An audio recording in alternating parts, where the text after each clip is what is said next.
ये पुरानी गज़ल एक 30-35 साल पहले मैंने कही थी, सिर्फ 20 मरतबा आपने भी सुनी होगी, और 30-35 बरस पहले पढ़कर सुनाकर पूरे देश में, देश के बाहर, यहाँ वहाँ सब जगह सुना के भूलभाल भी गया था।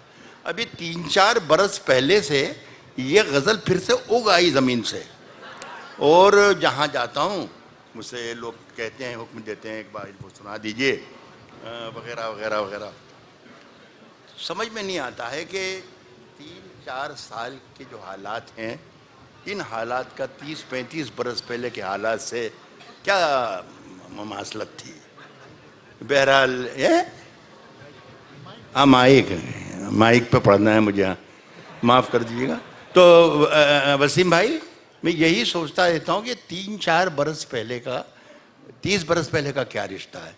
तो ये गज़ल आपकी सबकी सुनी हुई होगी, लेकिन शम्स भाई चूँकि इस मुशायरे के ज़िम्मेदार हैं, नाज़िम भी हैं। मेरी नज़र में मुशायरे का जो नाज़िम होता है वो मुशायरे के सदर से भी बड़ी अहमियत का आदमी होता है, सारा निज़ाम उसके हाथ में होता है। तो मैं उसकी बात टाल नहीं सकता, मुझे बर्दाश्त कर लें। शायद एक 20-25 सेकंड का फ़र्क पड़ेगा इस मामले में, सामने जो घड़ी है इस मामले में, बाकी इंशाल्लाह उसी टाइम में हो गया काम मेरा। साहब अगर खिलाफ हैं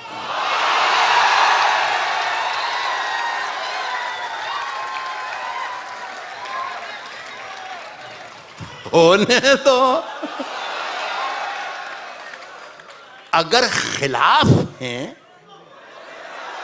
होने तो, जान थोड़ी है। अगर खिलाफ हैं होने दो, जान थोड़ी है। ये सब धुआं है, कोई आसमान थोड़ी है। ये सब धुआं है, कोई आसमान थोड़ी है। कोई आसमान थोड़ी है साहब। लगेगी आग तो आएंगे घर के ही जद में, लगेगी आग तो आएंगे घर के ही जद में। यहां पे सिर्फ हमारा मकान थोड़ी है साहब, यहां पे सिर्फ हमारा मकान थोड़ी है। मियां, हमारे मुंह से जो निकले वही सदाकत है। हमारे मुंह से जो निकले वही सदाकत है। हमारे मुंह में तुम्हारी जुबान थोड़ी है। हमारे मुंह से जो निकले वही सदाकत है साहब। हमारे मुंह में तुम्हारी जुबान थोड़ी है। हमारे मुंह में तुम्हारी जुबान थोड़ी है। और मैं जानता हूं कि दुश्मन भी कम नहीं, लेकिन मैं जानता हूं कि दुश्मन भी कम नहीं, लेकिन हमारी तरह हथेली पे जान थोड़ी है।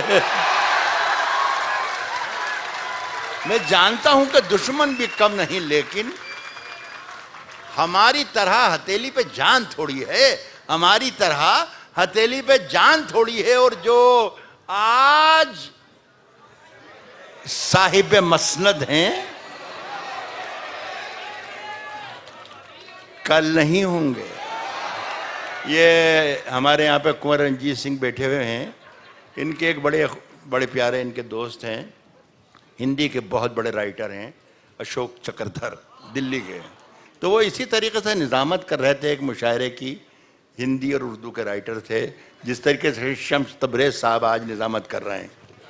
तो जब मैंने ये मिसरा पढ़ा कि जो आज साहिब मसनद हैं कल नहीं होंगे, तो मैंने अशोक की तरफ देखा कि अशोक भाई, ये साहिब मसनद का मतलब हिंदी में क्या होता है, हिंदी में क्या कहते हैं, ज़रा बता दें ताकि सभी लोग, तो सब लोग इंजॉय कर सकें। तो उन्होंने कहा कि सत्ताधीश। तो मैंने कहा फिर छोड़िए, वो साहिब मसनद ही ठीक है। तो वो आप उसे साहिब मसनद ही सुनिएगा और सुनिएगा। साहब, हमारी तरह हथेली पे जान थोड़ी है। हमारी तरह हथेली पे जान थोड़ी है। जो आज साहिब मसनद हैं कल नहीं होंगे। किराएदार हैं, जाती मकान थोड़ी है। जो आज साहिब मसनद हैं, कल नहीं होंगे। किराएदार हैं, जाती मकान थोड़ी है, और सभी का खून है शामिल।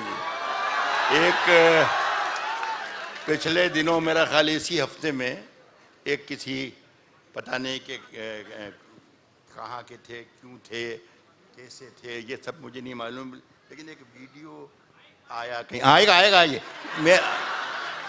मैं खड़ा, माइक लेके खड़ा हूँ, बोल ही नहीं रहा हूँ, और आप माइक मैं बोलूँगा तो आवाज़ आएगी, जब मैं बोलूँगा तो आवाज़ बराबर आएगी।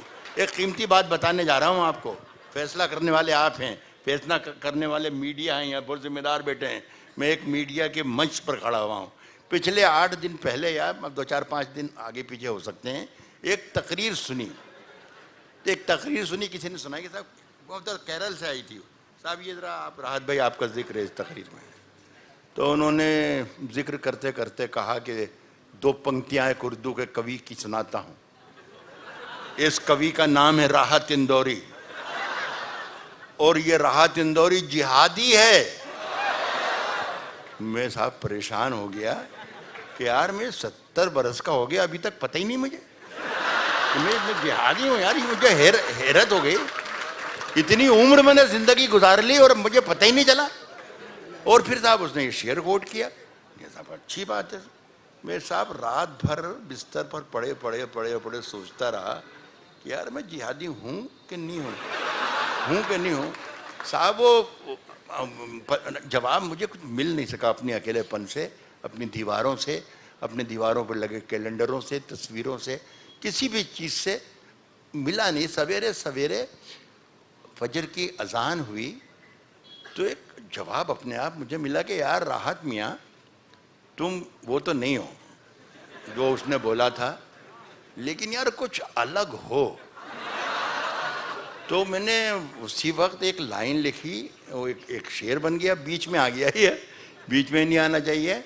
गज़ल अपनी का वापस आ जाऊंगा वहीं पे, लेकिन इसको सुन लेंगे। मैंने यही मैं अलग हूँ तो अलग बताना चाहिए कि यार मैं अलग हूँ मेरे भाई।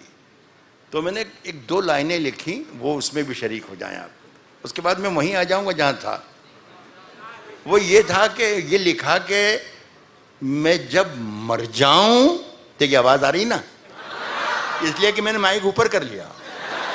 जब मैं बात कर रहा था थोड़ा इधर था कि इसलिए मैं चाहता था कि ये बात जो है गैर ज़रूरी है, ज़्यादातर लोग ना भी सुने तो कोई मेरा नुकसान नहीं होगा। मैं कह रहा हूँ कि मैं जब मर जाऊं तो मेरी अलग पहचान लिख देना। अलग हूं मैं, जब मर जाऊं तो मेरी अलग पहचान लिख देना। लहू से मेरी पेशानी पे हिंदुस्तान लिख देना। मैं जब मर जाऊं। बहुत शुक्रिया, बहुत शुक्रिया आपका, बहुत शुक्रिया, बहुत शुक्रिया। तो ये बहुत शुक्रिया आपका, बहुत शुक्रिया। मैं यस कर रहा था कि मगर हमारी तरह हथेली पे जान थोड़ी है। कहता हूं कि सभी का खून है शामिल यहाँ की मिट्टी में। हिंदू, मुस्लिम, सिख, ईसाई, जितनी कौमें, जितनी ज़ुबानें, जितने धर्म, जितनी बरादरियाँ यहाँ बसती हैं, जिन्होंने हिंदुस्तान को आज़ाद करने में अपनी जानें दे दी, उन सब का खून यहाँ शामिल है। ये किसी मुसलमान का शेर नहीं है जो मैं सुना रहा हूँ। बहुत से लोग कहते हैं ये राहत इंदौरी का शेर है, किसी मुसलमान का अंदाज़। मैंने कहा बिल्कुल नहीं, ये मैं एक हिंदुस्तानी हूँ और हिंदुस्तानी की ज़ुबान बोल रहा हूँ। कह रहा हूँ कि मगर हमारी तरह हथेली पे जान थोड़ी, हमारी तरह हथेली पे जान थोड़ी है, हमारी तरह हथेली पे जान थोड़ी है। सभी का खून है शामिल यहाँ की मिट्टी में, किसी के बाप का हिंदुस्तान थोड़ी है। बहुत